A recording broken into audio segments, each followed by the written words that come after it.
trobo aturat, repeteixo, a pensar quins valors vareu aprendre dels avis, dels vostres avis. És un exercici que jo us convido a fer. És un molt bon exercici, us ho asseguro, perquè us sorprendreu i veureu com coincideix aquelles coses que recordeu d'ells amb valors que d'alguna manera us han ensenyat, amb la seva manera de ser, o amb el que us han dit, o amb el que heu viscut al costat d'ells. Bé, jo vaig fer aquest exercici i us el vull compartir, i així és una manera també d'animar-vos a que ho feu vosaltres. Vinga, doncs us vaig explicar una mica la meva història d'avis, d'acabar d'avis. Vaig néixer, o vaig créixer en una família de 11. 11, érem 11 a casa, i amb 3 avis. No érem una comuna hippie ni res d'això, però imagineu-vos viure amb 3 avis a casa. I amb 3 avis estaven els 3 malalts. Una era mig cega, l'altra amb reuma deformatòria i l'altra amb arteriosclerosi. O sigui que estàvem aquí ben servits tots plegats. Érem 11. Suposo que els que estem aquí hem de fer memòria històrica per recordar els nostres avis, però repeteixo, és un exercici que us convido a fer. De la meva àvia materna, que es deia Maria, tots tenim una àvia que es diu Maria, o una tieta, o algun parent, Maria. De la meva àvia materna vaig aprendre a fer ganxet. Sabeu el que és el ganxet? No sé si els joves ho saben, nosaltres ja sé que sí. A fer ganxet vaig aprendre a pelar les taronges amb forquilla i ganivet, cosa que ja no me'n recordo. Vaig aprendre a utilitzar el bicarbonat, ella una fan del bicarbonat, i a posar injeccions. Curiós. Ho vaig aprendre bé, sí. I m'ha estat molt útil a la vida. Era una dona de caràcter, decidida, i per ella no hi havia impossibles. Aquesta era la meva àvia materna. De la meva àvia paterna, que es deia Antònia, i aquí tinc la meva germana i la meva cosina, que vam compartir la mateixa àvia, si esteu d'acord, si no esteu d'acord no digueu res, després m'ho dieu, crec que sí. De la meva àvia paterna, que era tot un caràcter, era una dona molt centrada en ella, cosa que complicava una mica la seva relació amb la seva nora, la seva jove, que era la meva mare. Em va ensenyar a ser neta, era una dona molt neta, a ser ordenada. No és que ho sigui molt, no? Però el poc que havia après, ho he après d'ella. No va ser una àvia propera, però d'alguna manera em sentia segura amb ella. Del meu avi matern, es deia Francisco, vaig aprendre el que significava ser pacient i el que significava ser una persona senzilla. Vaig aprendre que la vulnerabilitat d'un ancià no parlava massa, però la seva mirada em parlava de tendresa i de paciència. Això ho he anat descobrint pensant, si no, no ho descobrirem. O sigui, intentant fer una mica de memòria històrica i reviure moments amb els nostres avis que estan molt lluny, però que hi són i que estan aquí. I és molt bonic. Del meu avi patern es deia Josep. Si no té algú que es digui Josep a la família, de la nostra edat, ara ja no es posa aquest nom, però a la nostra edat sí, es deia Josep. Ell va morir quan ja tenia 9 mesos. No el vaig conèixer. Però el que es deia d'ell i el que se segueix dient avui va ser suficient per admirar-lo i per sentir-me orgullosa de ser la seva neta. Era un home savi, un home prudent, trencador en aquell temps, amb unes profundes conviccions que va defensar amb la seva pròpia vida. Va estar 2 anys a la presó per ensenyar el català. Cuideu. I va ser director del primer institut mixte que va existir a la nostra terra. Us imagineu? Trencador. Tant és així que tenim l'orgull, l'Esplana Comà, aquí hi ha unes quantes, de tenir un carrer, a Malgrat, un carrer en nom seu. Carrer del mestre Josep Canacomà i Balaguer, que era el nostre avi. No el vaig conèixer, però amb ell me n'he adonat de la transcendència que té el llegat que deixem.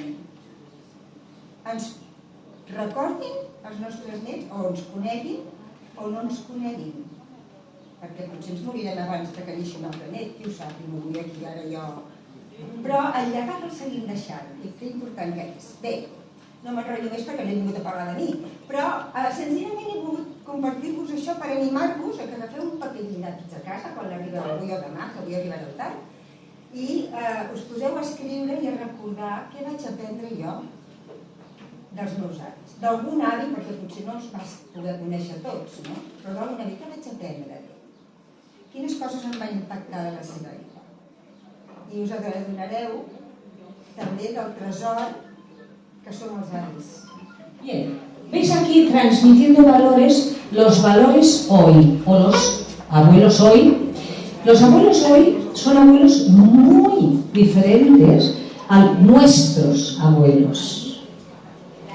Por muchas razones. Por el contexto cultural, la mayoría de nuestros abuelos tuvieron que pasar por la guerra, eso les marcó la vida, ¿verdad? Yo como Sesca he hecho una seria reflexión de lo que aportaron mis abuelos. Cuando yo tenía uso de razón, solo tenía 2 abuelos, ¿vale? Pero sí que me aportaron mucho los que conocí y los que no conocí.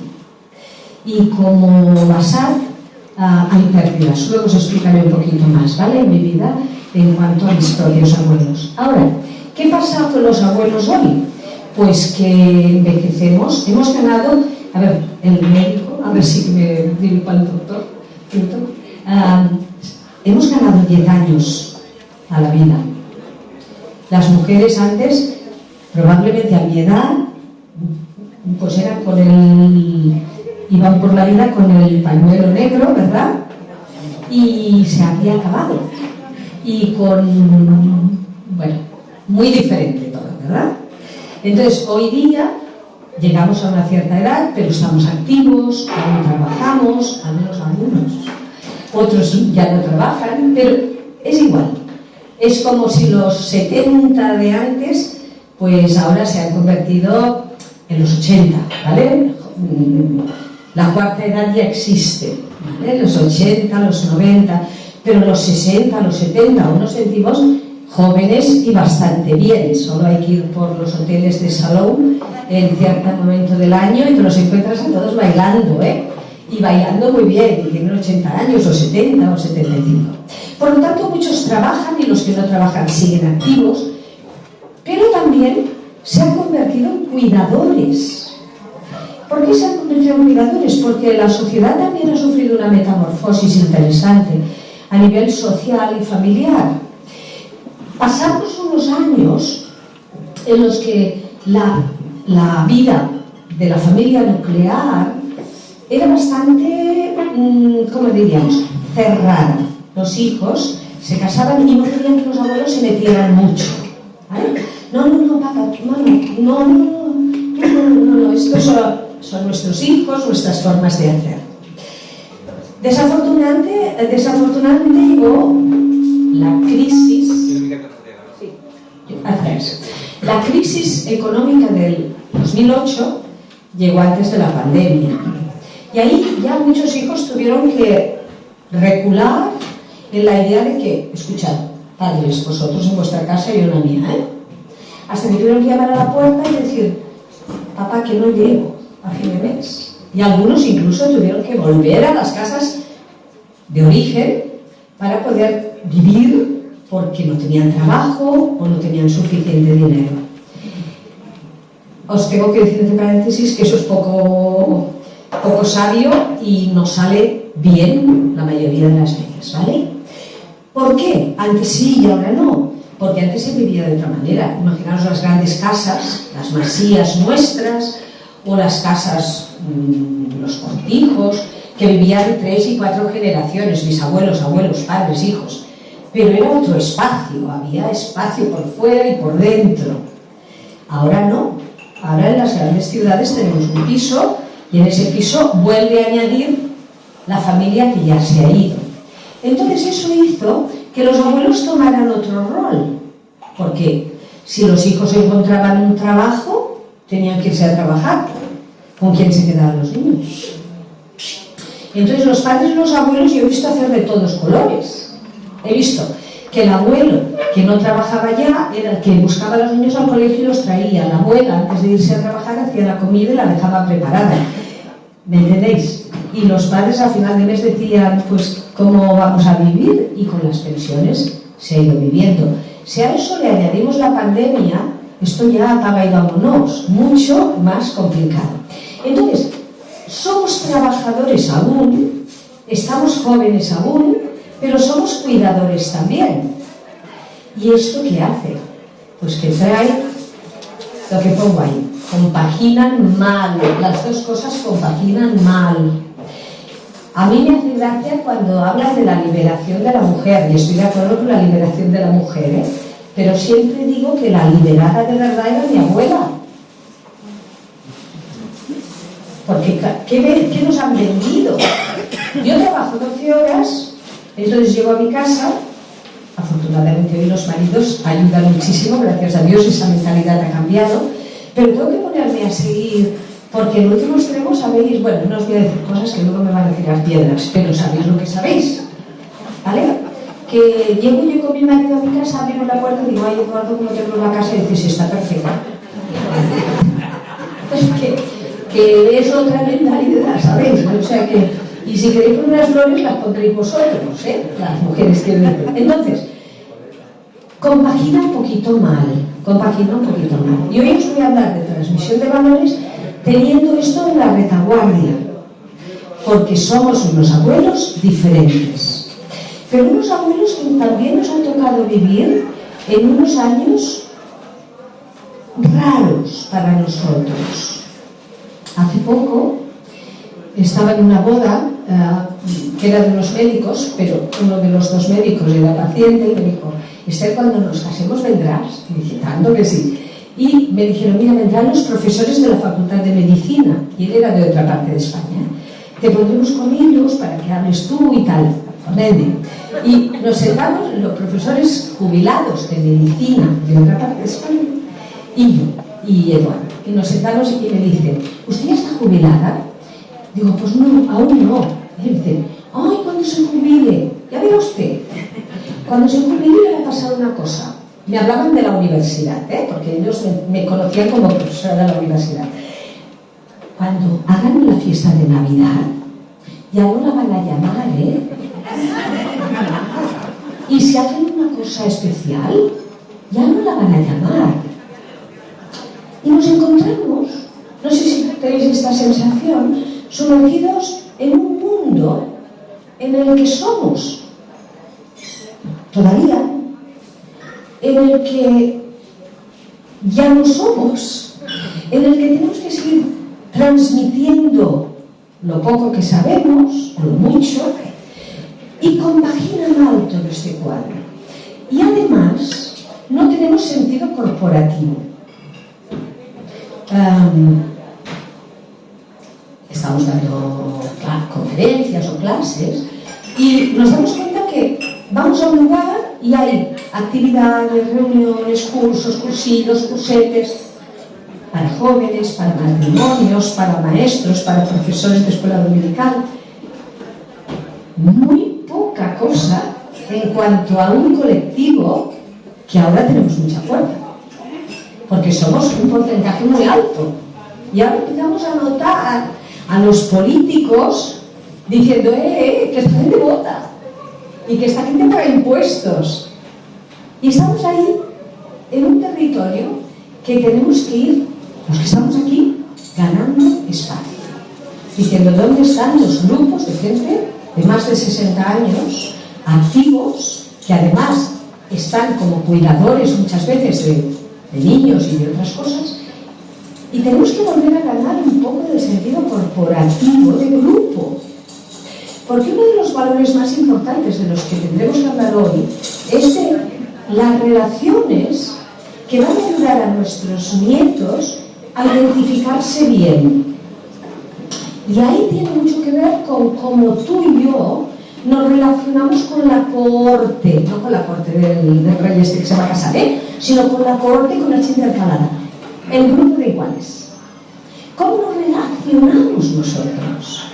De verdad formamos, a mí me encanta lo que está ocurriendo en esto que se llama spa, en esto que se llama spa, porque estamos haciendo algo muy importante, pero no se puede quedar en vernos una vez cada 3 meses, porque se nos va la idea de lo corporativo, de la cohorte, de que tenemos algo que decir, que tenemos unos nietos que educar.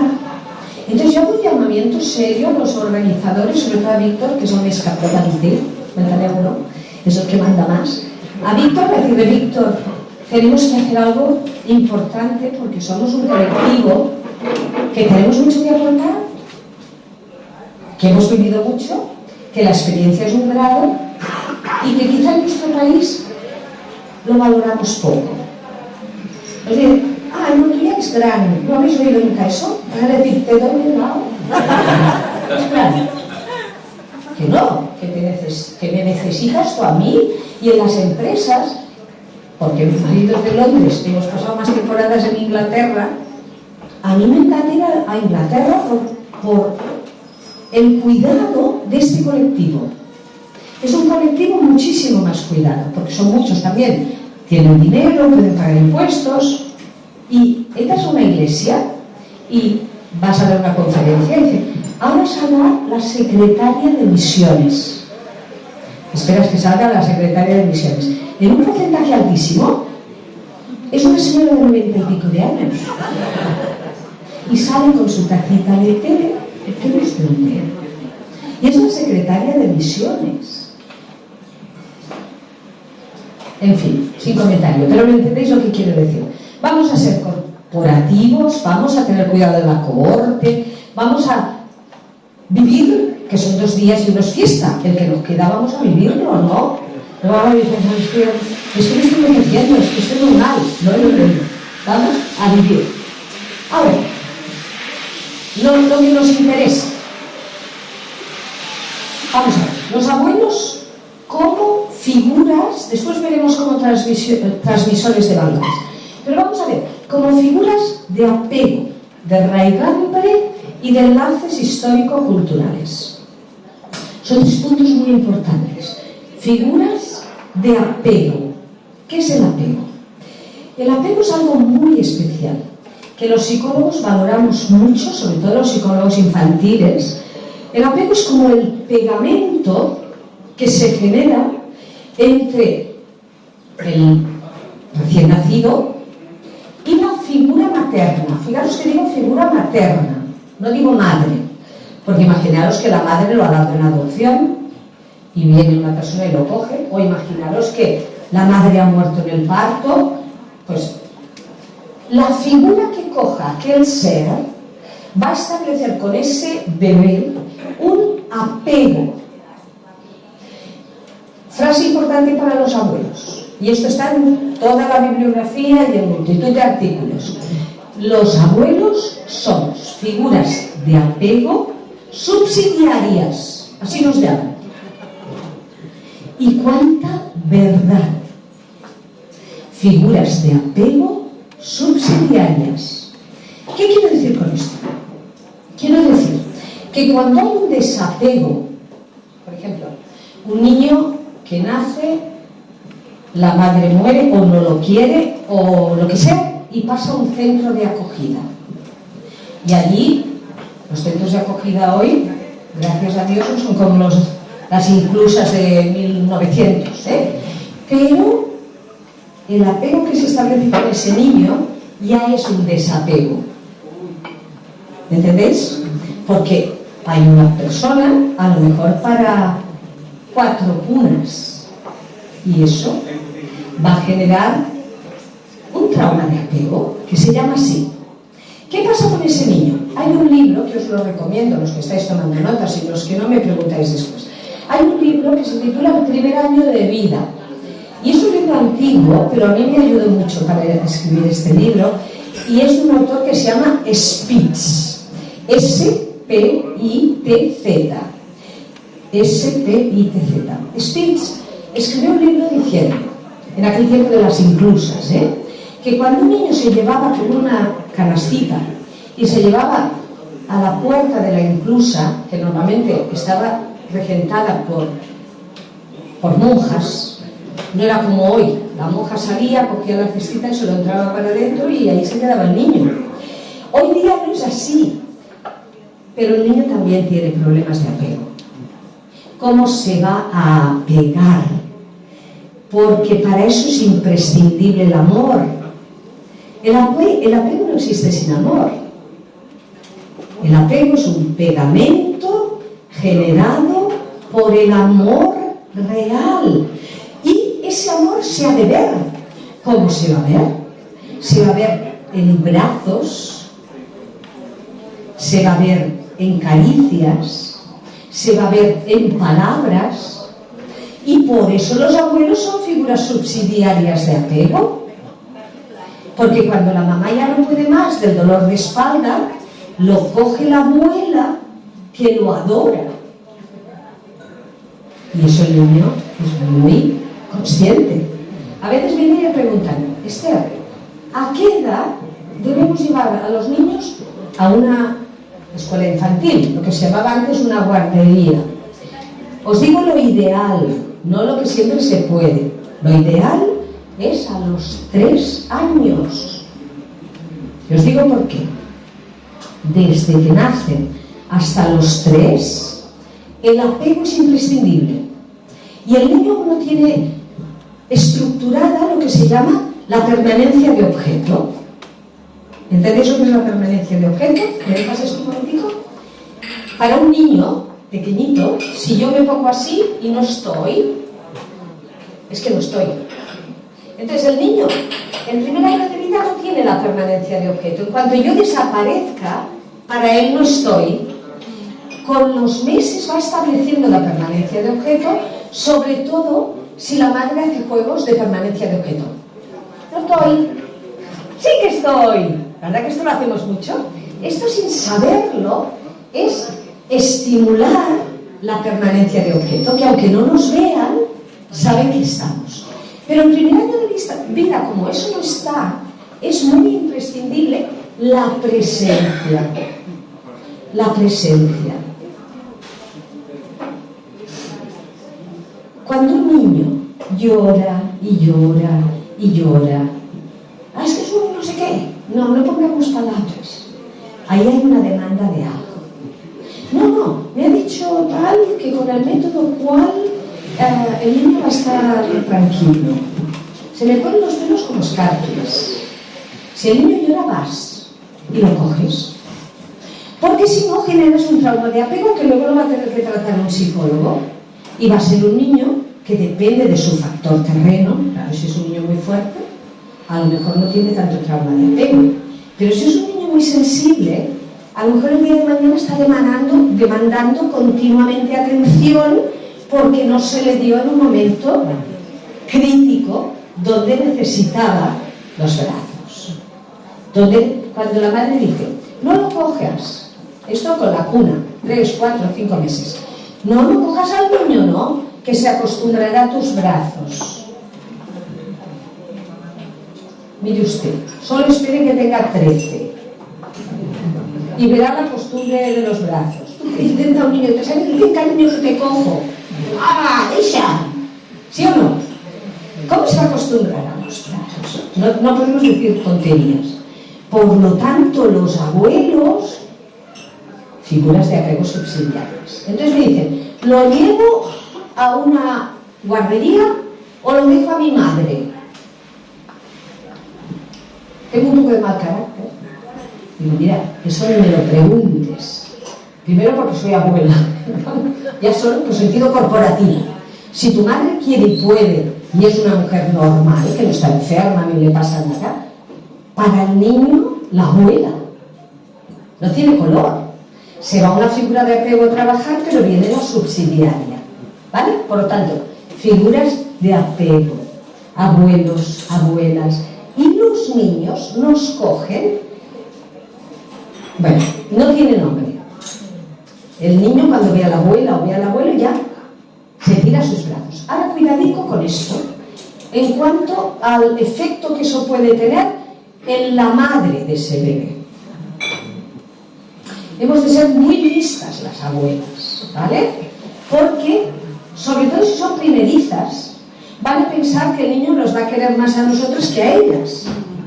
Y eso hemos de jugar entre aguas turbulentas y andar lo mejor que podamos, ¿eh? Que venga mamá, cariño, que venga mamá, que venga. Y no, que se suelte de nosotros, tiene que ir con su mamá, ¿vale? Pero me entendéis lo que quiero decir, solo un apunte para que tengamos cuidadito con esto, ¿vale? Entre 0 y 3 años esto va a ser muy potente, ¿vale? Y habrá otra cosa, entre 0 y 3, que es la raigambre. Somos figuras también de raigambre. ¿Qué quiere decir eso? Quiere decir que el niño, además del apego, necesita la pertenencia. Claro, un niño de institución le falla el apego y le falla la pertenencia. A mí me da mucha pena porque a veces voy a dar clases para formación de las personas que están en residencias de niños, ¿vale? Me llaman para formar a los cuidadores.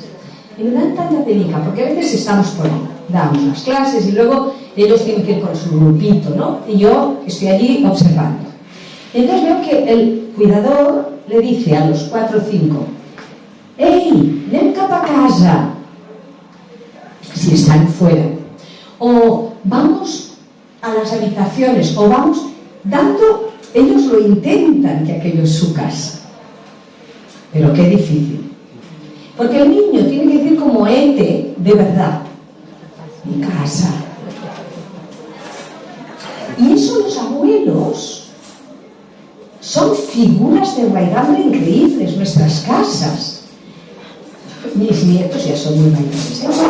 Pero cuando alguien me decía «nana», nos llaman nana y no, «nana», lo que viene en la casa, ¿eh? «Esto es mío también, ¿verdad?».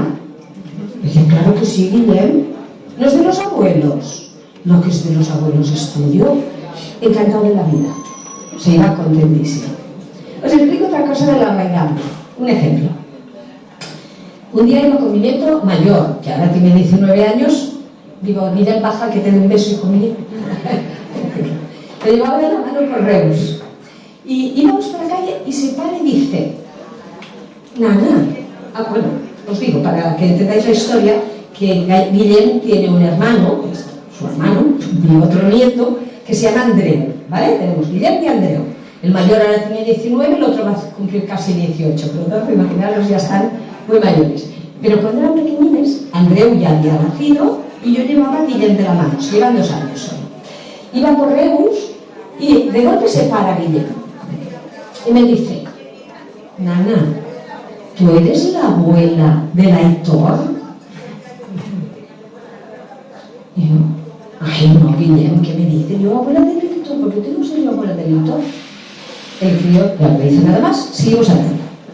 A los 2 minutos se para: «nana, ¿tú ets l'àvia del Toni?». «André, ay Guillem, que yo no soy la abuela de Toni». Así como 5 veces. Y a los 5 veces dice: «nana, ¿tú eres la abuela del Andreu?». Y el Andreu, su hermano. Aquí sí digo: «ay Guillem, qué paz, hijo, sí, soy la abuela del Andreu, es tu hermano». Y dice: «ah, ahora lo entiendo. ¿Por qué en tu casa tienes tantas fotos de Andreu y mías y no tienes del Toni, de la Aitor?». Raigambre. Muy práctico. Raigambre. Estás aquí y no digáis nunca: «a casa dels avis això no, eh?». No. A casa teva, aquesta també és casa teva, perquè ho serà. Això no es pot fer. Tens que no es... Ay, es que me paso al catalán porque con mis nietos hablo en catalán. Pero en tu casa, con tus papás, pero aquí, esto también es tu casa. Y abrirles mucho las puertas. Que sepan que hay una casa principal, que somos subsidiarios y que lo hagamos con muchísimo cuidado. Pero raigambre. Os explico una historia que creo que está reflejada en uno de los libros. Se explica la historia de un centro de acogida de niños recién nacidos, ¿vale? De estos que habían abandonado en tiempos de primeros del siglo XX. Era una habitación un poco más pequeña que esta, pero rectangular igual, ¿vale? Imaginaos que allí hubiera una puerta y aquí no hubiera nada, no hubieran puertas, ¿eh? Allí una puerta y aquí nada. Aquí nada, aquí paraba una pared, aquí ventanas. Vale. Aquí había varias cunas. Los niños cuando llegaban se les ponía un brazalete con el número de la cuna. El niño de la cuna 1, el niño de la cuna 2, si tenía un problema, eran números. El niño 2 tiene fiebre, ¿vale? Y había una cunita aquí, me lo invento ahora porque no me acuerdo, la cuna 15. Total que este niño de la cuna 15 cambiaba, porque cuando el niño ya no tenía que estar en la cuna, ponían a otro en esa cuna. No sé qué estaba diciendo, esperad. El niño de la cuna 15. El niño de la cuna 15 siempre daba mejores resultados, ¿vale? El niño de la cuna 15 crecía antes, comía mejor, problemas de salud menos, hablaba antes, andaba antes. Claro, tenía a la gente mosqueada, los que eran cuidadores, y como no sabían por qué, porque si fuera uno, pero si era uno y luego otro, y seguían dando los mejores resultados, un día decidieron poner una persona 24 horas y ver qué pasaba allí, ¿vale? Pusieron una persona 24 horas, a ver si es que la cuna esa recibía más sol, o si tenía más oxígeno, no sabían. Y descubrieron algo muy interesante. Resulta que, imaginaos que yo fuera la señora de la limpieza de esta sala, ¿vale? Entonces, si yo soy la señora de la limpieza de esta sala y yo entro por allí, lo normal es que yo coja mi cubo, eso sería lo normal, ¿eh? Que yo coja el cubo y lo traiga hasta aquí y de aquí vaya limpiando y cuando acabe me voy. ¿Me habéis entendido? Esta señora lo hacía diferente. Esta señora entraba por aquella puerta y en vez de limpiar por allí, en vez de llegar aquí y limpiar, en vez de limpiar de aquí para allá, venía para acá limpiando desde allí, y cuando llegaba aquí tenía que esperar que se secase. No sé si la mujer o realmente lo hacía de adrede porque se encariñaba con el bebé que hubiera en esa cuna. Pero esos minutos, que a lo mejor eran 5 minutos para que se secase la sala, esos minutos eran definitivos en el apego. Porque el apego, y ya termino con los 3 años, el apego produce mejores defensas, el apego produce mejor crecimiento, mayor capacidad cognitiva, por lo tanto, muy importante, ¿vale? Muy importante. Entonces, raigambre. Si me preguntáis qué momento es el peor para una separación, todos. En cualquier etapa del niño, una separación de los padres va a ser muy difícil y una muerte de un abuelo va a ser muy difícil. Pero en este momento que necesitan la raigambre, tiene un plus de peligrosidad para su psicología, ¿vale? Porque en este momento necesitan raíces. Rojas Marcos, lo conocéis de oídas, Rojas Marcos tiene una frase muy buena. Dice: la raigambre puede peligrar en los niños ping-pong. ¿Qué son niños ping-pong? Aquellos que hoy te toca a ti, ping, hoy me toca a mí, pong, hoy no te lo dejo, ping-ping, hoy no ves a los abuelos, pong-pong. Esos niños le va a fallar la raigambre. ¿Me habéis entendido? La raigambre. Entonces, voy a lo siguiente. Enlaces histórico-culturales. Lo que ha dicho Sesca es una realidad. Todos somos, los abuelos, enlaces con nuestra propia historia.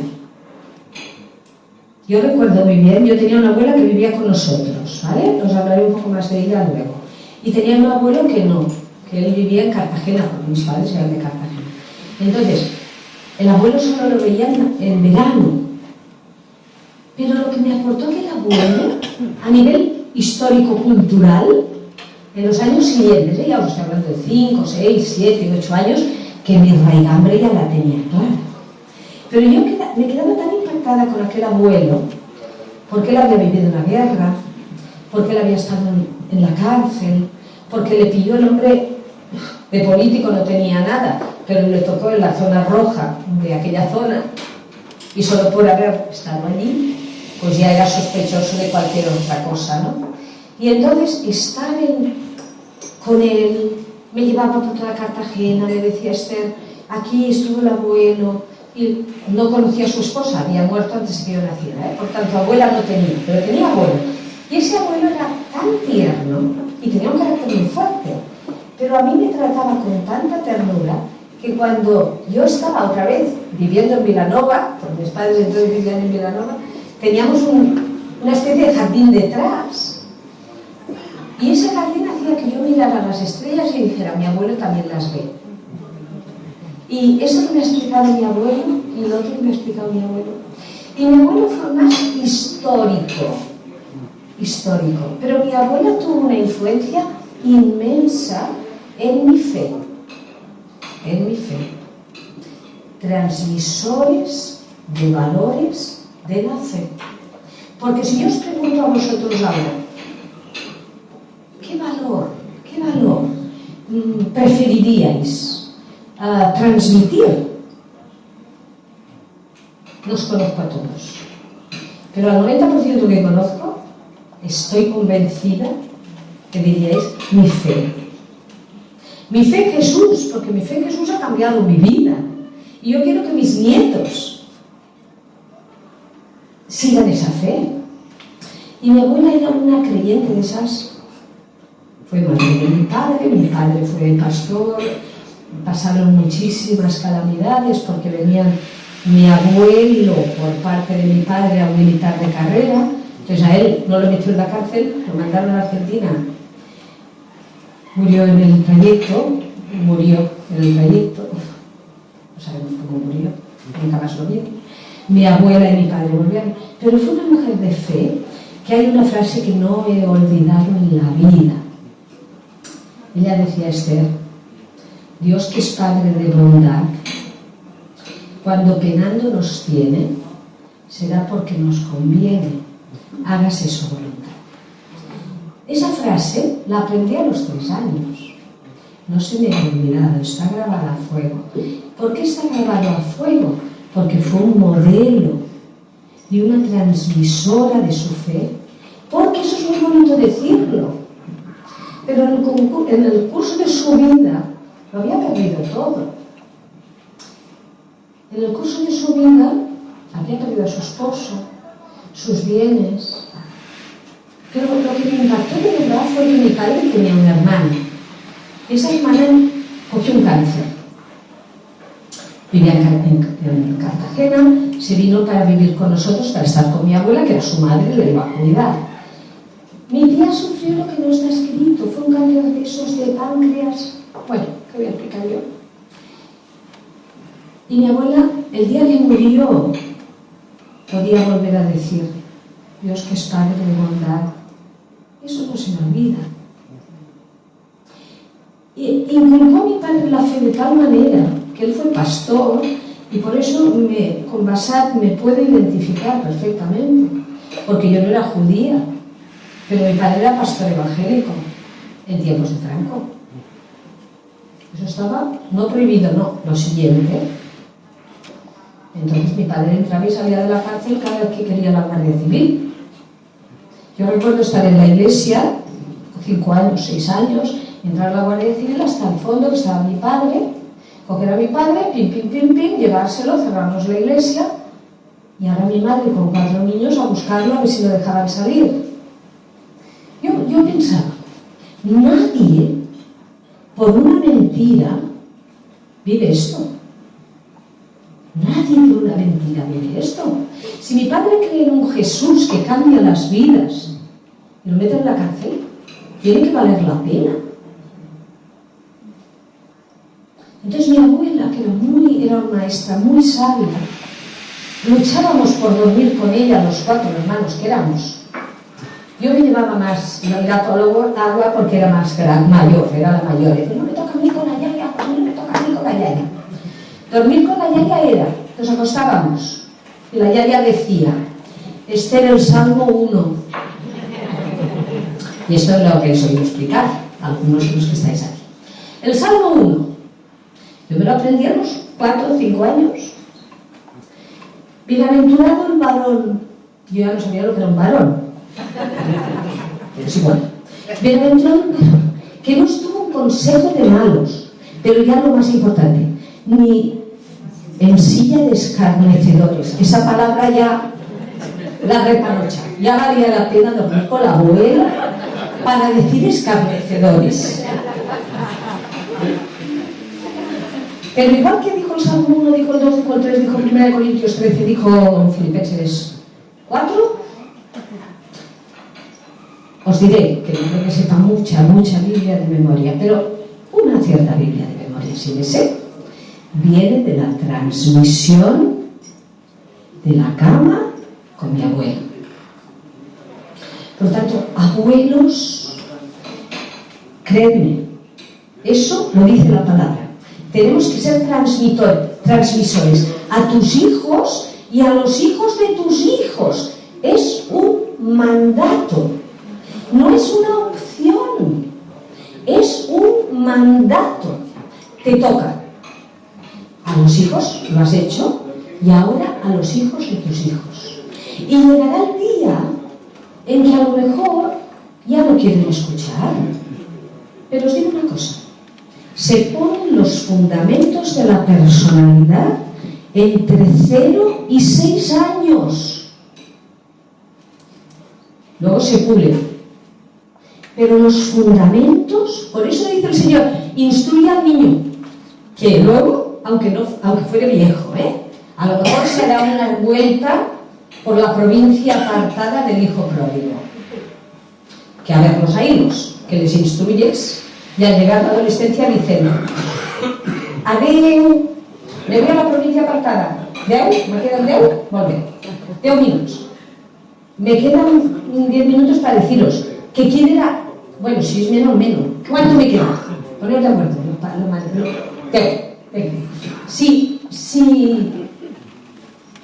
si vosotros pensáis en la parábola del hijo pródigo, ¿quién es el padre? ¿A quién representa el padre de la parábola?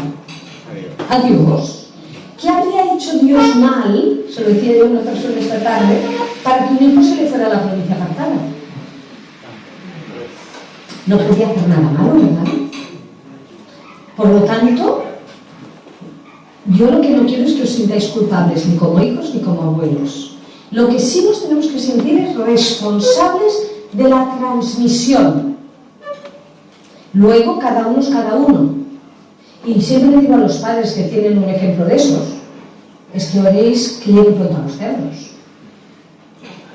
Os sonará raro, ¿verdad? Ahora los cerdos que serán, no lo sé, pero que se levanten y digan, yo me acuerdo que tengo un Padre Celestial.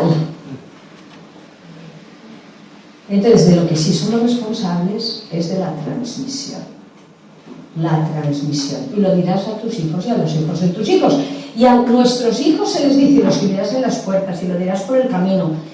Y no voy a pasar a la 3 porque se me ha quedado el tiempo y era muy mal. No lo pases a la 3, solo lo explico. Lo dejas.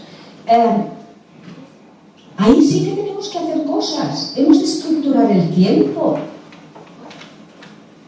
Y ahora vuelvo a que compiten nuestros trabajos, nuestras faltas de tiempo.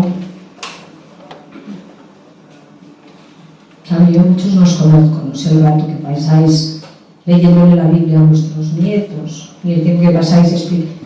Pero entre 0 y 6 es clave. ¿Y por qué? Hay un versículo bíblico que nos da bastante idea. Dice, la fe viene por el oír. Y muchas veces lo achacamos, pues que todos vamos a la iglesia y lo oímos, ¿verdad? Pero tiene un componente pedagógico muy interesante.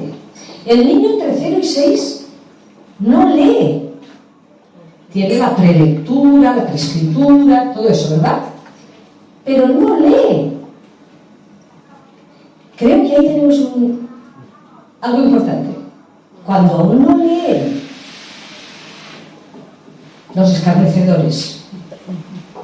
Y luego yo veía a mi padre predicar sobre el Salmo 1 y decía, ¡ay, estos son los escarnecedores del año, no sé qué año de mi abuela! Se abren las ventanas, empieza uno a entender, pero requiere tiempo. ¿Y sabéis el problema más grave de nuestra generación? Y como abuelos peor, la falta de tiempo. El enemigo no es omnisciente.